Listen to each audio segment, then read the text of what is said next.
বেঁচে আছি মরার মতো, আমি তো মরি না, মরে গেলে খুঁজবে আমার তুমি পাইবে না।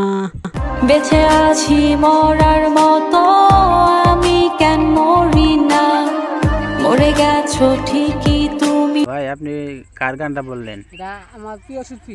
প্রিয় শিল্পীর নামটা কি? আতিক ভাই। আতিফ আহমেদ। আতিক আতিফ আতিক আহমেদ আতিক। আতিফ আহমেদ নিলয়, সে জনপ্রিয় কণ্ঠশিল্পী। কণ্ঠশিল্পী সে তো মারা গেছে, আপনি মারা গেছে তার বউয়ের কারণে।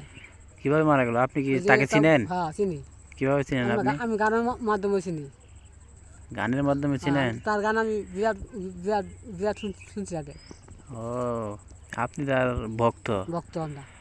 আপনাদের এলাকায় তার বউয়ের কারণে তো মরছে। কিভাবে মারা গেছে আপনি কি বলতে পারেন? বউয়ের কারণে কি রাগ করে ওই ফ্যানের মধ্যে ফাঁস দিয়া, জ্বর আটকায়া, জ্বরের মধ্যে ফ্যানের মধ্যে ফাঁস দিয়া তারপর মারা গেছে। তার বউয়ের কারণে মারা গেছে। সে তো লোকটা অনেক ভালো ছিল, জনপ্রিয় কণ্ঠশিল্পী ছিল। ভালো একটা সুন্দর একটা শিল্পী আছে। তার কিছু গান আপনি বলতে পারবেন? আচ্ছা শোনান তো। ঠিক আছে। হ্যাঁ, আর যে বেঁচে আছি মরার মতো, এই গানটা একটু কন। এই গান? হ্যাঁ।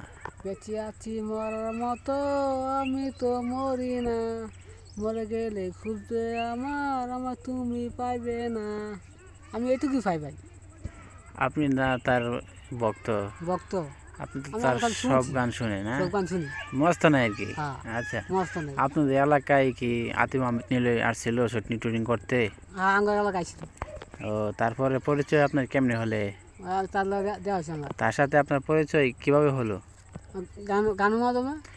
গানের মাধ্যমে তো বুঝলাম, আপনাদের এলাকায় আসছিল নাকি? হ্যাঁ। আপনাকে সে চিনে? চিনে। ও, তাই তো বলি।